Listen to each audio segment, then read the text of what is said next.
The results are now in for Dubois Strong's long-awaited housing study. We'll break down the findings, plus Carrie Schneider has this week's report with our friends at the Dubois County Humane Society, and host Bill Potter brings us another episode of Inform. All of that and much more is up next here on the 18 WJTS News.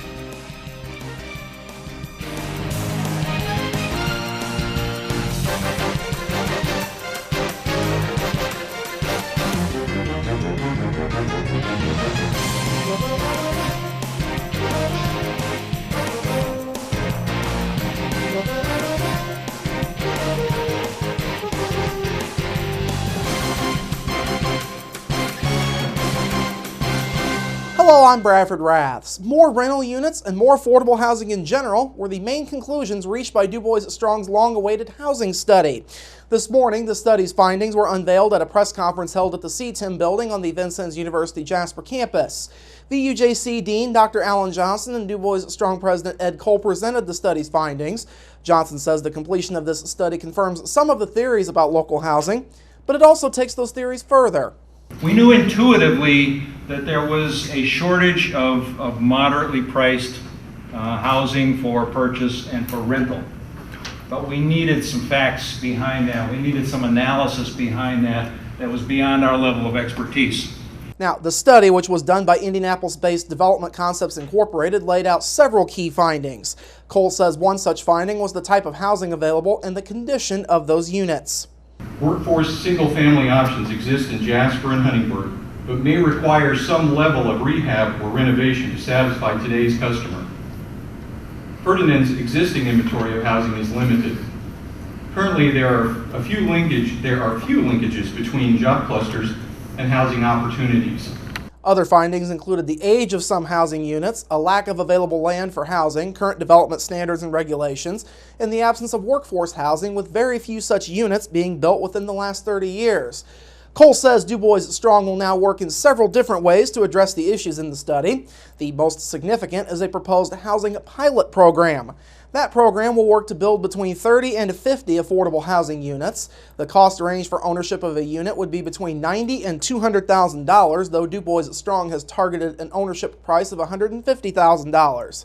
The study lays out a similar idea for rental units. Cole says Dubois Strong has targeted an average rental cost of $675 a month, a figure that's based off of an individual income of $27,000 a year. Cole says there are several ways to get to that average rent figure, including economies of scale and tax incentives. You build several so you make a small amount on each one, or there's also the government tax credits types of things that can help buy it down.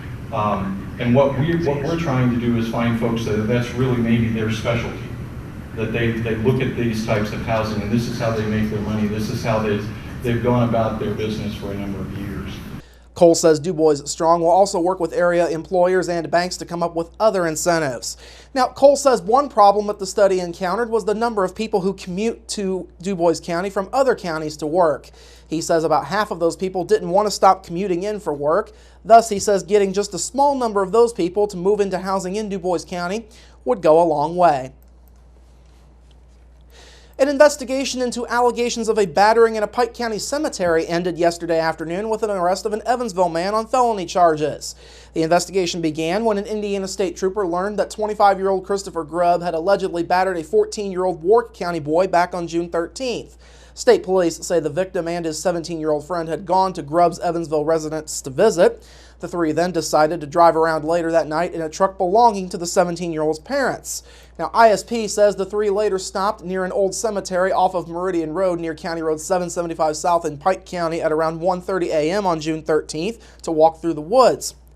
While in the woods, ISP says Grubb allegedly tied the 14-year-old boy to a tree using zip ties. Grubb then questioned the boy for about an hour about an alleged incident that took place at a different time. During the questioning, state police say Grubb allegedly beat the boy's face and chest. The 14-year-old boy was freed by his friend a short time later and reported the incident later in the day, though he was not injured.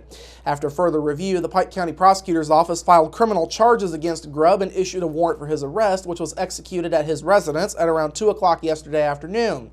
Grubb was held on a $125,000 bond in the Pike County Jail. He's charged with a Level 5 felony for criminal confinement and a Class A misdemeanor for battery. Today was a community day in Huntingburg as business leaders rallied to help one of their own. Spuds and Stuff dedicated its weekly Spud Days today to collect funds to help pay legal fees for Old School Cafe.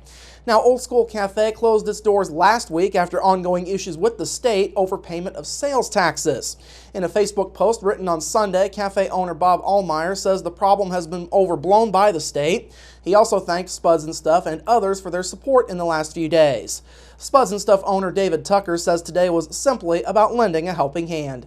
I mean, being in a small business setting it's hard to make things work, but you do what you can, and you know, we're here to help the community and you know, do whatever we can to stay in business. 15% of today's sales went to Old School Cafe's legal fees. Now, you can help Old School Cafe to reopen. A GoFundMe account has been set up to help out with those fees. The account has a set fundraising goal of $20,000. Well, if you're looking for a 4th of July fireworks show, look no further than Holiday World and Splash and Safari. The park has announced that it will be hosting fireworks shows this Friday, Saturday, and Sunday in honor of Independence Day. All 3 shows will be 15 minutes long and will begin after the park closes at 9 o'clock Central Time both Friday and Sunday, and at 10 o'clock Central Time Saturday. Fireworks will be launched from the northeast side of the park, and guests at Holiday World should be able to see the display throughout the park, though they are encouraged to go to the Thanksgiving section of Holiday World or the Kiana Falls section of Splash and Safari for the best views. The park will also provide free souvenir 3D fireworks glasses on all 3 nights. Holiday World officials say the park will also be debuting its new 4th of July buffet this weekend, which is located in the park's 4th of July section. Now, after this weekend's fireworks, Holiday World will continue its scheduled Friday night fireworks celebrations on Fridays through the month of July. And finally tonight, federal agents say a 5th man has been arrested in connection with the largest HIV outbreak in Indiana history. The Drug Enforcement Administration announced yesterday that 33-year-old Charles Pruitt was arrested June 24th in Bremen, Georgia. His hometown was not disclosed. Pruitt will be extradited to face conspiracy to deal methamphetamine charges in southern Indiana's Clark County.